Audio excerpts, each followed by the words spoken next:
cried the sparrow. You're listening to the Sailing into Oblivion podcast, where we sit down with everyday people who do extraordinary things. I'm your host, Jerome Rand. Good morning, everybody. Welcome back to the show. Today we've got a solo episode. I want to do a big thanks to Ben for writing in an email posing the question of, do I go on adventures? Do I live and choose to just go after it? Or do I take the normal path down life, i.e. school, job, family, saving, retirement? That's when I'll do these things and go after these dreams and have these experiences. That's the question in a nutshell. I don't want to get too much into it in the intro because that's what we're going to be talking about the whole podcast. So big thanks to Ben for writing in and getting my brain kind of thinking in this. And, it's something where I've made decisions based on this sort of subject for a long time. And I also deal with the consequences, both good and bad, of said path down life or said adventure down life's path. I don't know. It's early, folks. Sorry about that. So hopefully you enjoy this, that's basically it for the intro. If you want to help support this show and future adventures aboard Mighty Sparrow, consider checking out the description. There's a bunch of links, everything from Patreon to one-time donations. Big thanks to everybody that has been doing that. I really appreciate it. We got the GoFundMe, we got the Amazon wish list, we've got all the merch and the books and all that, and then sailingintooblivion.com if you possibly want to have an old salty sailor come in and tell a few yarns and also give you some insight into some of the biggest lessons taught and learned out on the ocean in a very entertaining and fun way. And then also coaching and consulting, sailingintooblivion.com. You can also reach right out to the show. Without further ado, here is my little solo show about do we go adventuring or don't we? Thanks for listening. Good evening, everybody. Welcome to the show. Tonight. Yes, we have a bit of a rainy one. I gotta do a little tick check. Because, man, those bloodthirsty little buggerinos, I've pulled 2 of them off my leg. Luckily, they were not embedded, but they're the tiny little burgundy-colored wood ticks, which are kind of the best ticks. I've had them on me from Minnesota to Maine, but, never up here. These are my first ticks here in northern Michigan, and I think we're just, we found the hatch, I guess, because they're all small. They're not adults, and therefore a little harder to feel crawling up your leg. I keep picking them up on my shoes, so I'm going shoeless now, but we'll see if that pans out. I don't know if it actually will or not, but yeah, tonight we're going to do another show. We're out here. We got the pitter-patter of a light rain, which we need. It's dry as a bone up here, and there's enough tinder to cause a serious problem out there, and from the ice storm of the century. And yeah, I got a crispy BL. I got my notepads. I got my lights on, and I have my little man overboard device, a Rescue Me little AIS man overboard device. So it's got man overboard location sent to vessel AIS system, integrated DSC alarm on the VHF radio, a high intensity strobe. A prerequisite for the Chicago to Mackinac race. Joseph, I got what it takes now, buddy. I'm all in the clear, and we're going to, I don't know. Well, you'll be able to save me on the boat. I don't have much use for one of these things, obviously, as a solo sailor, but I will bequeath it upon the vessel, the Mighty Rebel, once I take my leave, because, I don't know, something like this on old Mighty Sparrow, I guess when they find my boat, the alarm will be going off, so that'll be good. That's about it. But yeah, it's always kind of neat to get a little new piece of kit. So we're getting ready. But tonight, the reason I'm honing in, because I have another show that I'll be posting before this one. But I received a really, really good email.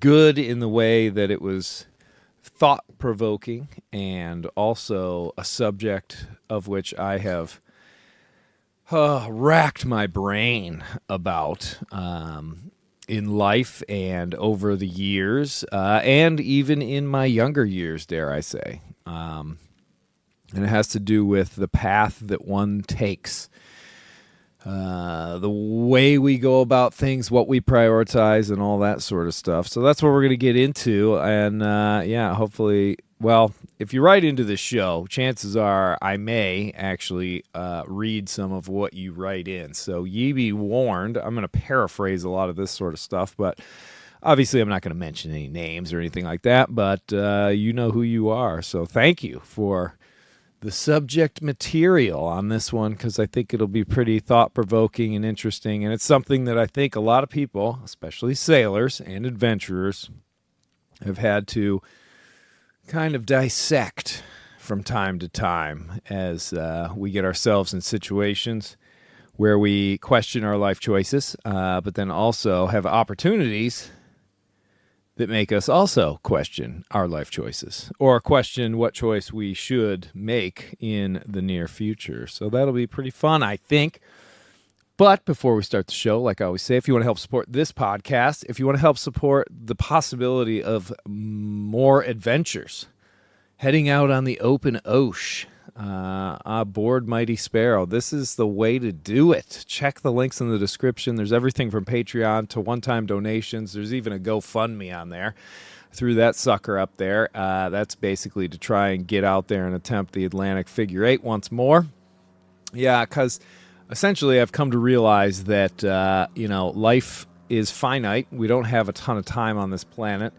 And the old ways of I'll go work for 4 years or 3 years for a place, and then I'll spend all that money on an adventure, well, that's not going to lead to a whole lot more adventures on my end. And that'll also lead to me cashing in the chips on this whole sailing into Oblivion thing, the coaching, the speaking, the everything that I've been working so hard for the last bunch of years to develop into a financially solid foundation.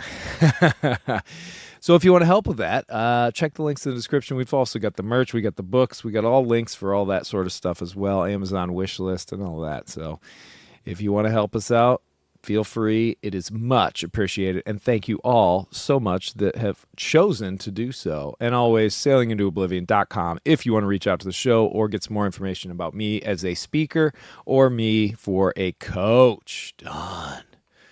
All right, let's pull this little sucker up. Oh, baby, where are you at? I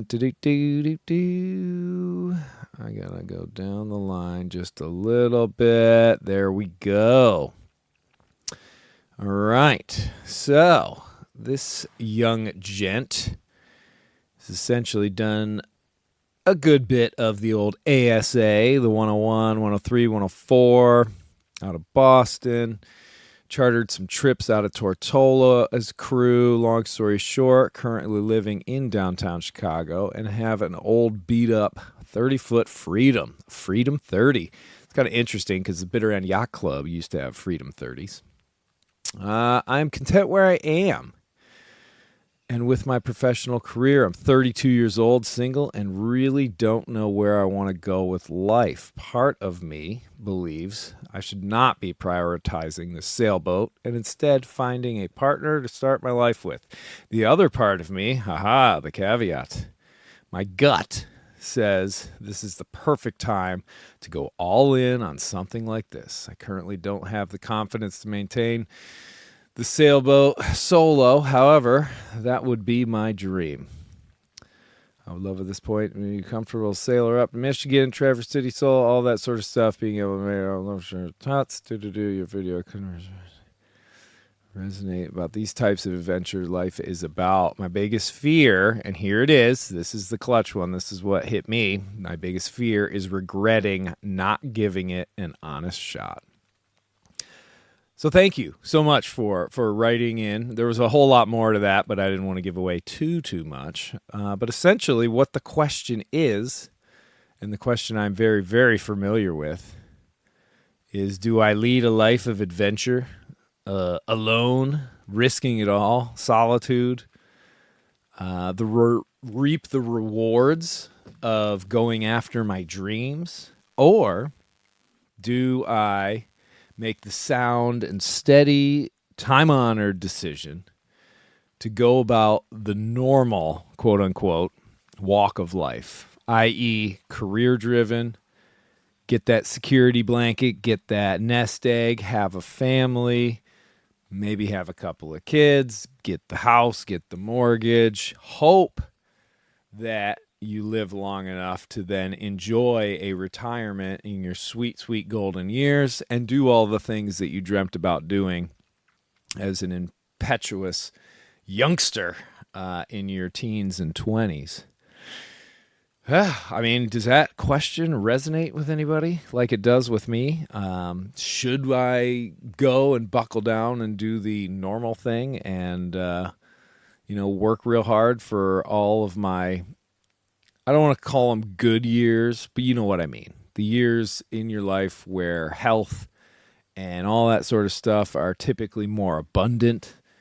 You don't have to worry too much about colonoscopies and blood pressure medicines and, I don't know, cholesterol. I mean, things that, as we get older, we definitely have to deal with. But also just physical strength and endurance and comfort. I mean, I, for one, definitely used to be able to 25, 26 years ago fall asleep on the tent floor without much of a sleeping pad and then get up the next morning without so much as a creak or a groan. Well, those days are long gone. I get up out of bed and I'm just thankful that I can stand up straight.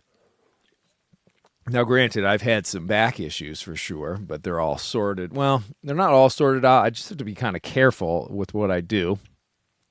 That being said, I do own an electric skateboard now, and I'm zipping around. I finally got her up to above 25 miles an hour, ripping down these roads and driveways. Probably not the safest thing to do, but I figure as long as I don't fall, I'll be okay.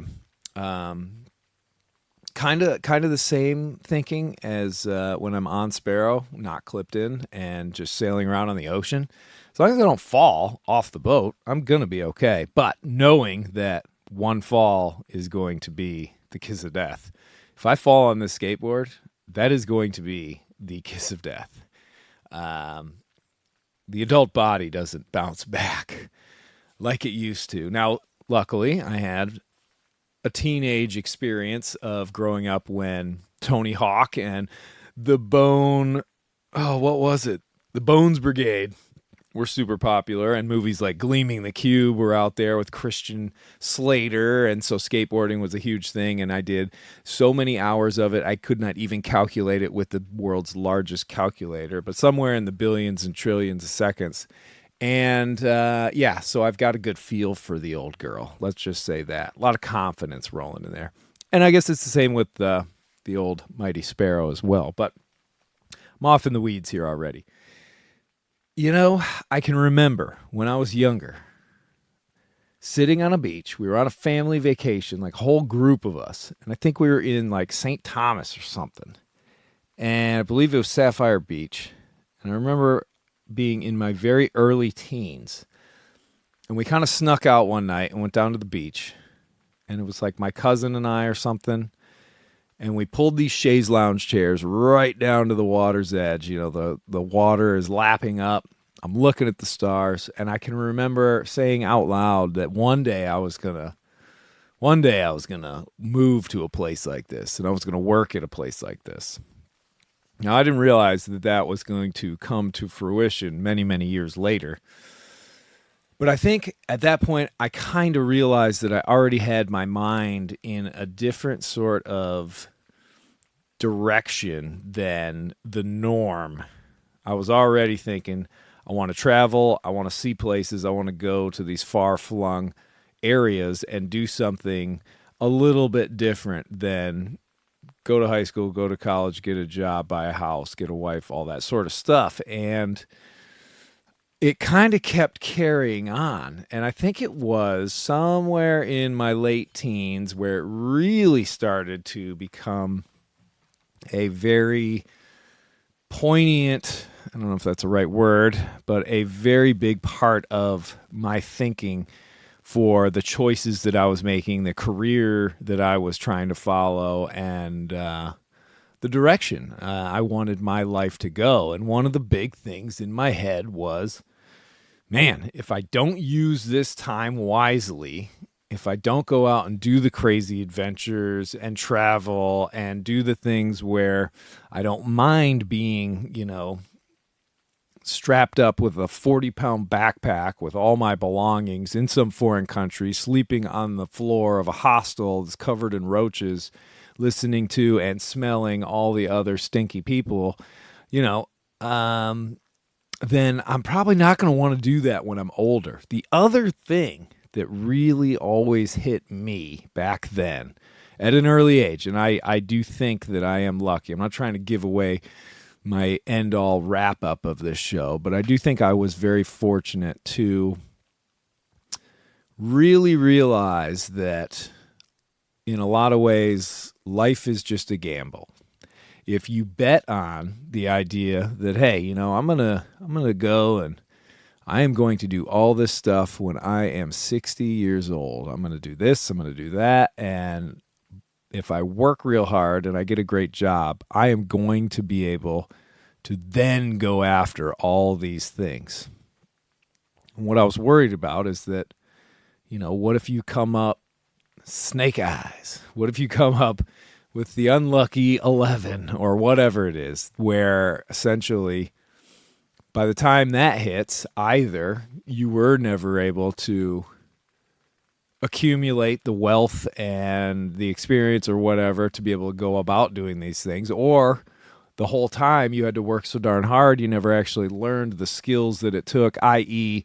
sailing, to then be able to go buy a boat and set sail and go around the world. That sort of thinking. And so I kind of said to myself, well, I guess that sews it right up. Let's just get out there and let's go and let's make our career decisions based on what we would enjoy doing most. I was also kind of lucky to be in a position where I had sort of found my passion very early on. By about the age of about 19 or 20, I knew that sailing was going to be what I would do. That was my arena. It was the most natural thing that I started doing, like from the get-go. Within minutes, it was like, this not only makes perfect sense without explanation, but it also is the funnest thing that I have ever done. And that holds true today. I mean, I'm still sailing, I'm still on boats, I'm still cranking away on these things with a big fat smile and a genuine smile as well. So I think the proof is in the pudding there. But I wasn't just totally cavalier on the whole thing. I knew that if that was going to be the choice to follow this whole sailing thing, because I didn't know where it was going to take me. I did not. Somebody told me once that long ago in my early 20s, I had mentioned wanting to possibly sail solo around the world, but I don't think it was anything more than just a passing fancy or anything like that. It wasn't some dead set goal. Back then, the goal was do the job that I want to be doing, that's fun, that doesn't feel like a job, but always keep in that same industry. And that was the nice part. That was another appealing part of the whole sailing genre, the sailing industry, if you will, is that there are 1,000 different facets. There is everything from teaching sailing to racing on sailboats, being competitive, going out and crewing on paid positions like deliveries or full-time year-round staff on a boat. You can go motor yachts, you can go surveying, you can go service industry in there, you can work on cruise ships, you can go to resorts, you can go to camps. There's a million different things, or you can just go into boat building, boat repair, diesel engine maintenance. You can become a rigger. There's like a million different things And the nice part is that if you go from working in a boatyard to then apprenticing under a rigger and then going off and taking on the first mate position on, some 60, 70-foot sailboat, you've got the qualifications to keep moving up in the world, even though you've been able to sort of dabble in all these other things. And so I knew that, this would be a pretty decent choice because it would give me a whole lot of different arenas to play in. So if I did get bored, because that was one thing I knew about me, was typically if I'm doing the same exact thing over and over again, I start to get a little bit like, all right, what's next? The world's a little too big to do the exact same thing. And maybe if I had fallen in love completely with one discipline within the sailing industry, then maybe it would have been a little bit different. But even my time at the funnest jobs that I've ever had, i.e. the Bitter End Yacht Club or the club up here in Michigan, I mean, these were places where I literally felt like David Hasselhoff. It was amazing. It was just the absolute best. Great people, chaos, tons of boats, fixing stuff.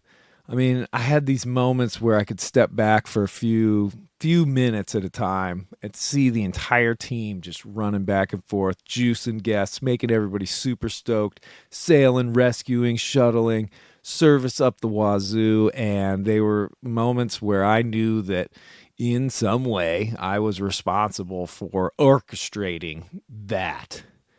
And that was something that I felt my heart never welled up quite so much as when I saw that. And I've seen it in a couple of different arenas, and it's a pretty amazing feeling for sure.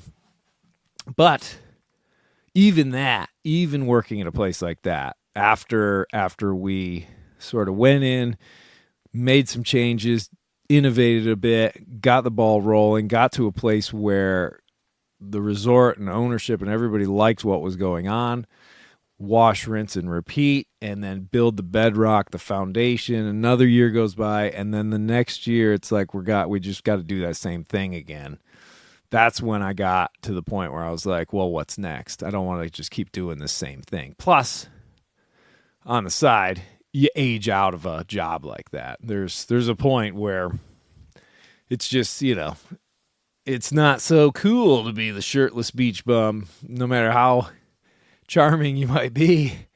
The 45-year-old shirtless beach bum who's running a water sports center isn't quite as shiny as the 32-year-old who's doing it. They're just, facts of life. We're all getting older and everything. Plus, I had other dreams. I had other aspirations. That was the time where I started thinking about the Appalachian Trail. That was the time where I started thinking about the trip around the world, solo sailing, owning my own boat to be able to go off and gallivant to wherever the heck I felt like going.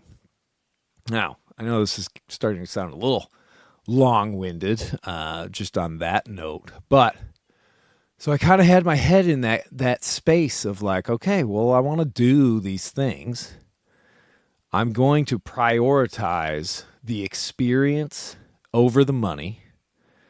I'm going to prioritize the fact that time is our most valuable commodity. And I think when I really started thinking that way, that was when I kind of felt like I made the right decisions going for the life of adventure and foregoing the idea of I'm going to make a pile of cash so that then I can do exactly what I want. I want the FU money. It's going to be great. And then I can just go off and do whatever my heart desires. I kind of figured, why not just flip the script on that and just go out and do whatever my heart desires and see if I can also figure out a way to afford to live and eat and do all that sort of stuff, but never give up on that whole idea of prioritizing the experience over the money you make. Because I've made a few of those choices over the years where I've taken the job that paid more, was way less fun than the other option, and I almost always almost always regretted doing so. And, that's one of those big things, to harken back to the email. You don't want to get to the other side and just regret. And I think about it. I think about what it would have been like had I continued to be a plumber. And then, you get your journeyman's license, you get your master plumber's license, you start your own little plumbing company, you grow that sucker. And, I've seen that. I've seen that example. My old man, that's how he rolled. My parents ran a very successful plumbing company up here. It was amazing. I got to work for them. I learned some seriously great skills, but I also kind of felt deep down in my heart that had I gone that route and I was sitting in a big house somewhere and looking back on my life and wondering, I wonder what it would have been like if I would have moved down to the Caribbean and worked on a beach somewhere for a decade, or if I would have gone and hiked on that trail, or I would have done all these other things. You get the idea. And that was kind of status quo for me for all the decision making and all of that. And, like I said, it's a gamble. You never know. I mean, you might just find that you end up just the only thing you have are these memories. You're penniless, and now all of a sudden you're 45 or 50 years old. You have zero skills, and you're kind of like, oh man, what am I going to do now? And that is a fear. It's a fear I still have. I don't have a huge set of skills outside of what I've developed. I feel like I could walk into nearly any sort of job and, slowly climb the ranks just because I have a can-do attitude and a lot of energy. But it's also a little bit late for that, if you will. Hopping in at the lower level and trying to climb my way up as a I believe I am a 46-year-old. I was born in 1979. Got to take a double swig for that one. Jeez. God, I tell you, sometimes I look in the mirror and I'm like, who is that guy staring at me? I digress. But it is, it is one of those things where when you find yourself then in these strange positions, on these adventures, whether it be traveling in a foreign country, out on the ocean, in the woods, where life is as miserable or as scary as humanly possible. Scary noise in the woods, giant waves, full gale, developed seas, boats starting to rattle, making noises you don't think are really good at that moment, getting turned upside down. These are experiences where it does pop in your head of like, what the heck? Why am I getting myself? Why have I done this to myself again?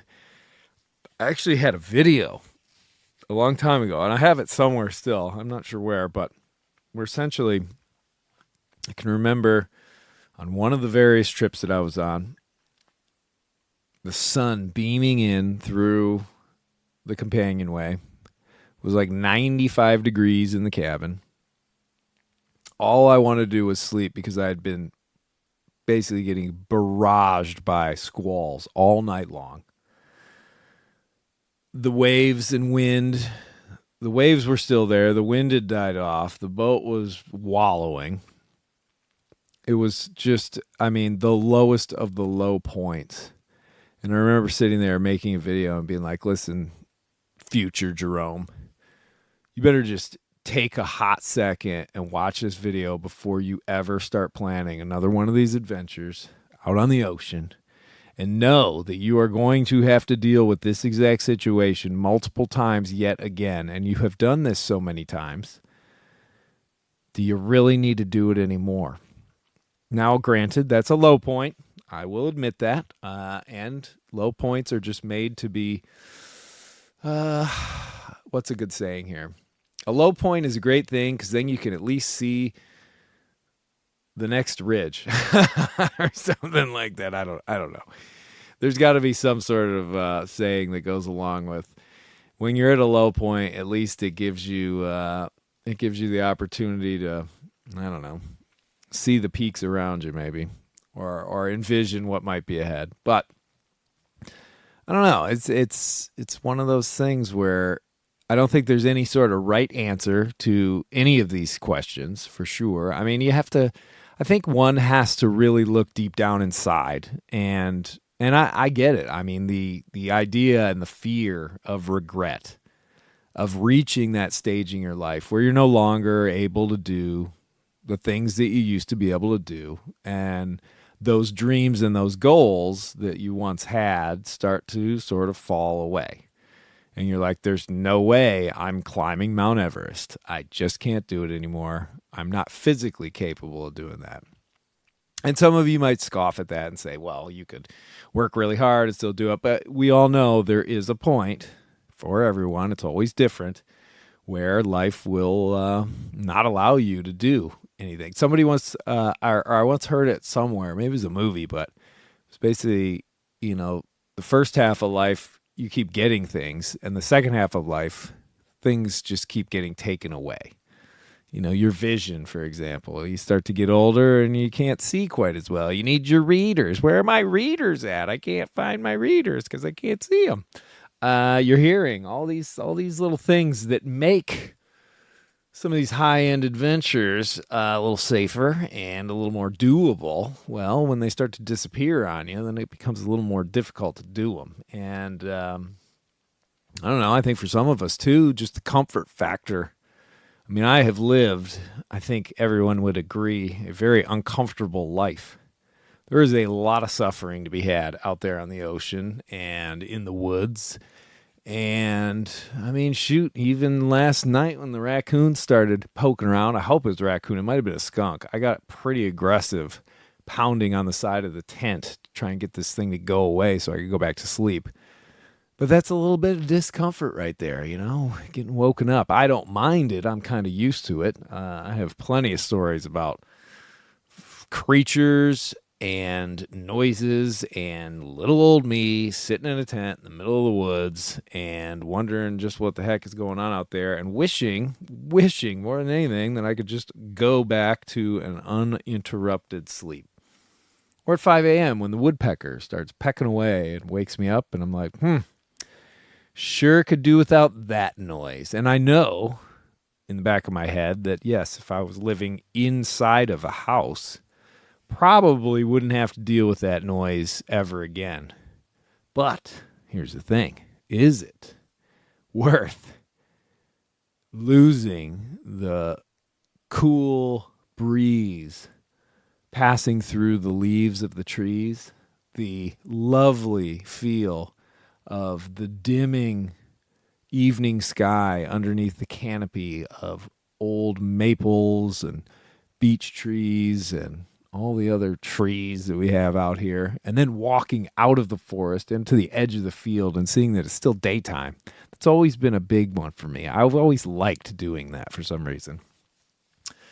But yeah, I think when we are at that stage, I think it's kind of, I don't want to just categorize it like this, but this idea of like, if you start thinking that it's time to reef your sails on a boat, then it's already a little bit too late. And it doesn't mean it's too late. It just means you should have done it a little bit earlier. You're still going to do it. But I think when we start thinking in a way of, boy, there's some adventures I want to have and there's some things I want to do, and I'm really afraid that if I don't do them now, they're not going to happen, and I am going to have to live with the worst punishment, the worst incarceration, and that is in a jail of regret. I mean, I can't imagine that. How would that feel to look back and be like, man, I always wanted to do this. I always wanted to do that. And I still have plenty of those for sure. I'm not some person who's notched off every single thing on my bucket list. I mean, I wrote that letter to myself when I was 40, or I wrote a letter to my 40-year-old self when I was about 25. And yes, I did chip off every single one of those things. But I also didn't make a very ambitious list. It did have Sail Around the World on it. It didn't say solo and nonstop, I guess, but it also talked about the Appalachian Trail and things like that. But it was one of those things where I've checked off quite a few boxes, and there's still plenty more to go. But I do also know that aging out of not only adventures equates, I think, kind of similarly to aging out of these other activities on the other end of the spectrum. And this is where it gets sticky. Another swig, I think.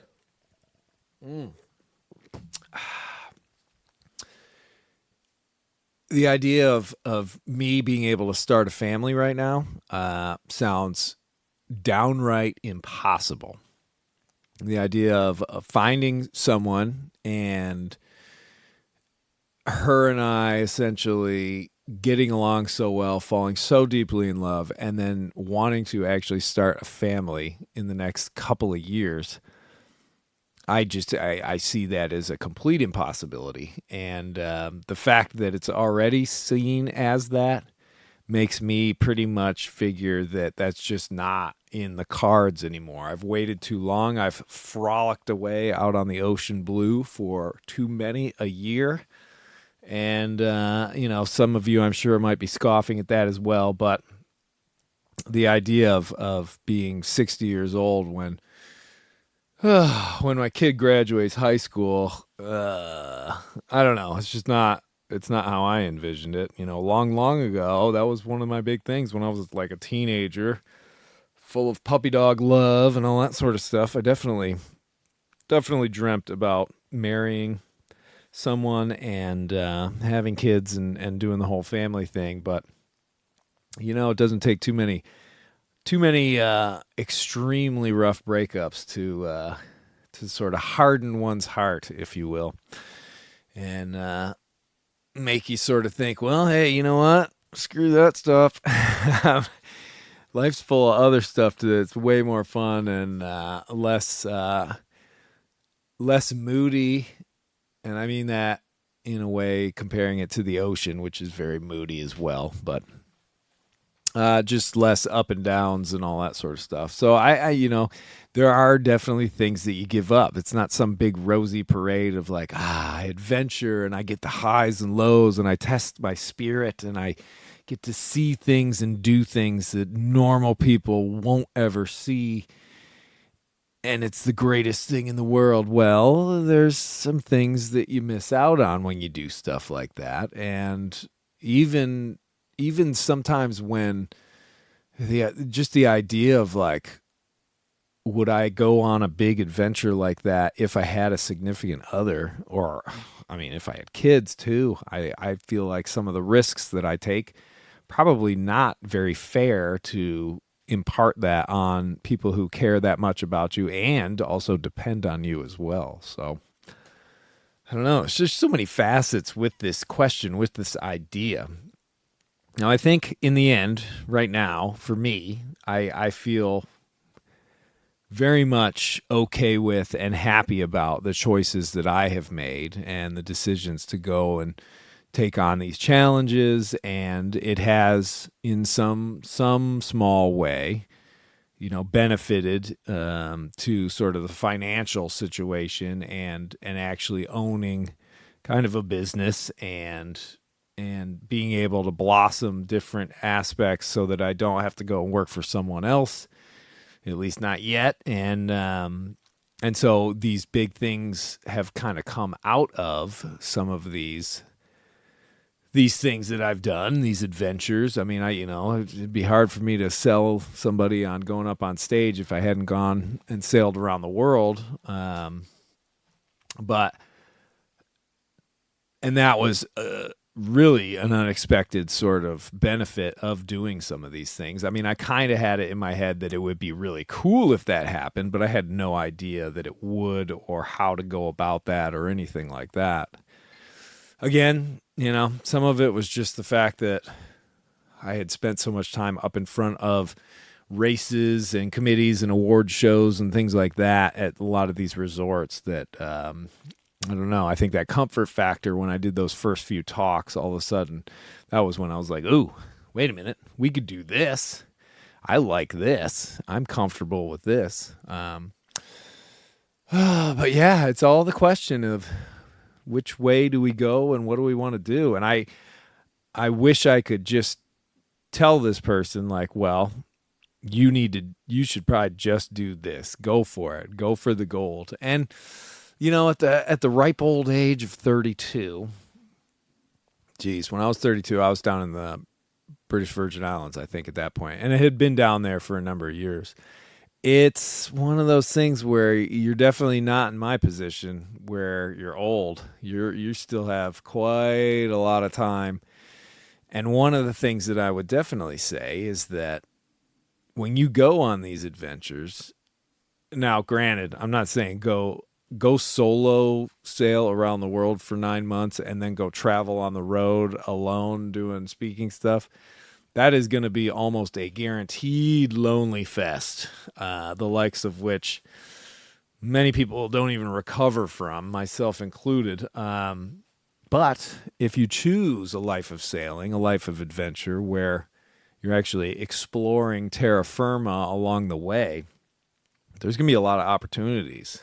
Tons of opportunities, as long as you're open to them and you're out there and you're meeting people and you're conversing. And I mean, there's an amazing world out there that can be thrown right at you as long as you're willing to catch it and go after it and set your sights on it. So I don't know, it's kind of weird. Like if I was to sit down with my 30-year-old self, I wonder what exactly I would tell it, knowing what I know now.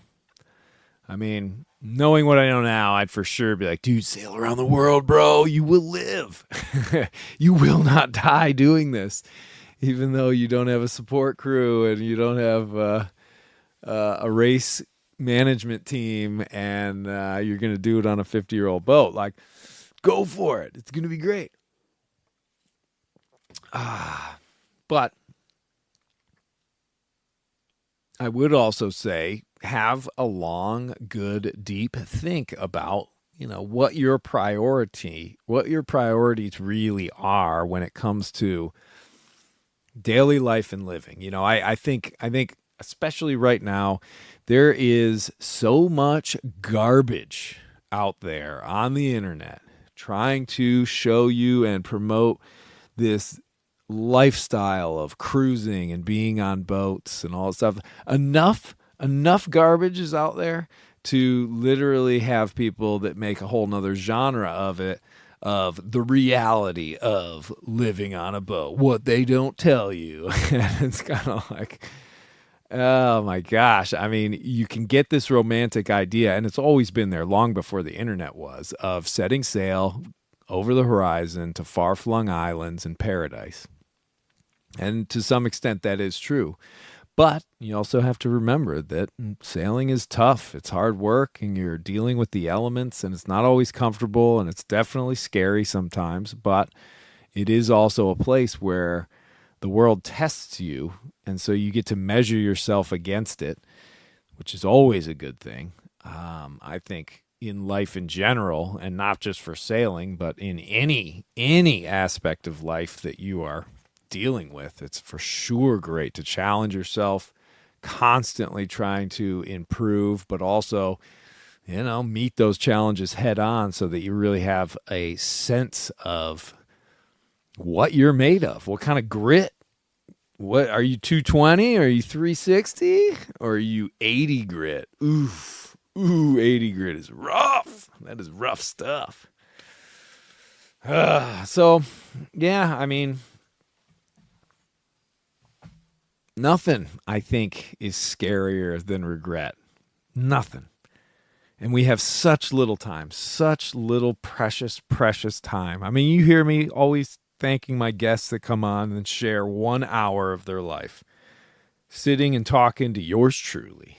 And I absolutely, absolutely am honored that they would spend their time like that. And I know that most of us don't think of time that way. They're not quite so hyped up on it like I am, but I don't know. When you have to stare down the barrel of the gun and you really do get to feel your mortality, time takes on a completely different reference where you're sort of just like, whoa, whoa, whoa, whoa, whoa, whoa. This could end like any moment, any moment. And then you start like kind of looking around, or you have a close call, car wreck or something like that.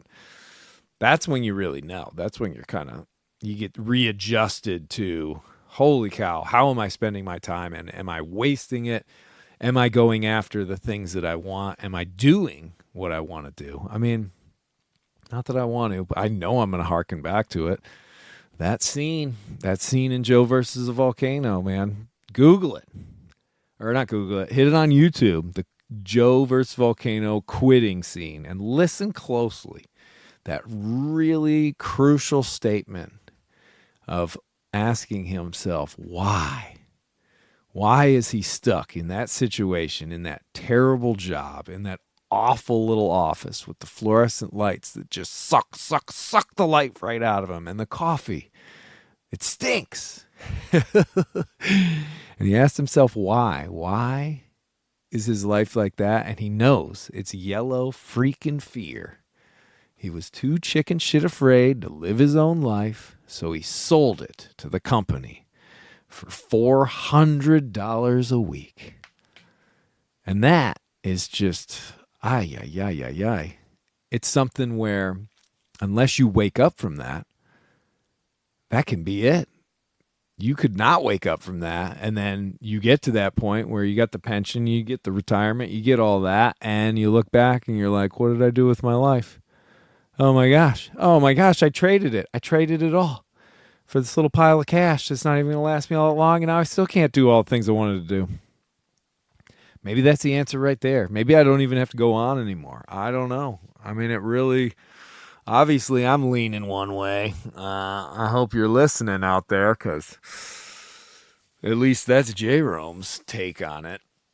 Go after it. Get out there. If there's any part of you that says, man, I got to go and see this, man, I want to go and do this, well, then I would say pull up the bootstraps, come up with your game plan, aiming directly at those goals, and just go after it. I mean, the worst situation outside of not doing that and then regretting the hell out of it is that things don't go right and it doesn't work out and you go bust and you have to come back home, tail between your legs, and then get that regular job. Well, hey, at least you're not going to regret the idea, and you're never going to be haunted by the idea that, I wonder what would have happened, because you know what happened now. You're like, well, this happened and that happened, and that's why it all fell apart. And as long as you can kind of enjoy some of that ride, then hey, maybe it's still a fine success. You know, finding that success in failure, I think, is a very, very important thing, but it's also a skill. It's not something that comes naturally. You know, we like to think of failures as just a complete and utter waste of time, but they're not. They are our teachable, most valuable moments for moving forward with more experience, because the experience of failing at something, boy, oh boy, that will give you so much ammunition when it comes to the next challenge that you're going to be facing, the next one coming down the pipe, and that's all it is. Life is just a series of those, but we have to make the choice. We have to be the ones going, you know what? I want to do this. I have to do this. How am I going to do it? Coming up with my plan. I got my pen. I got my piece of paper, and let's figure it out. So there you go, bud. That is my take on the situation. If you got some big goals, you got some big dreams, I'd say go after those, because that's going to be the person that you want to be. And hey, you know what? You might just find the love of your life along the way. Start that family. Live in some crazy far-flung place and find that you are living the absolute life that you should have been living, and boom, you're good to go. Now, conversely, you could all go completely terribly wrong, and then you end up right back in the same situation that you're in now, except you know that you gave it a shot.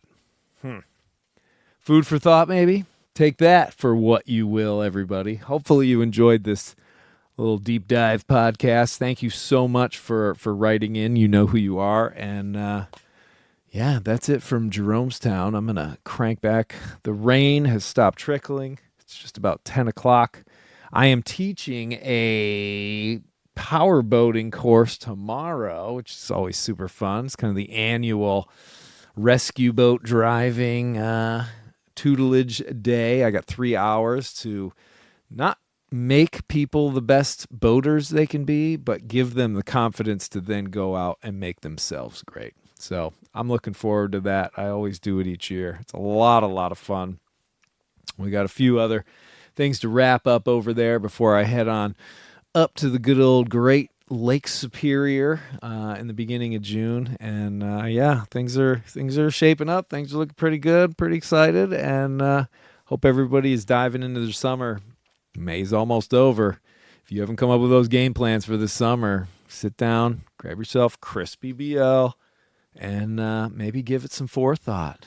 Could be the summer. Could be the summer. I'm just going to leave it at that. Thanks for listening.